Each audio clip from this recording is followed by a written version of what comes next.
ரப்பரை போட்டுக்கிட்டேன், கையில ரப்பரை போட்டுக்கிட்டேன், இழுத்துக்கிட்டு இழுக்கிறேன்.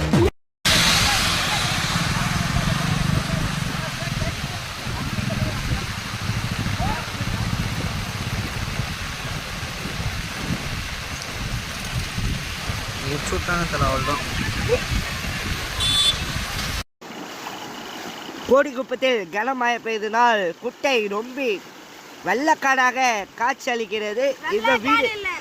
இந்த வீடியோவை நீங்கள் பாருங்கள்.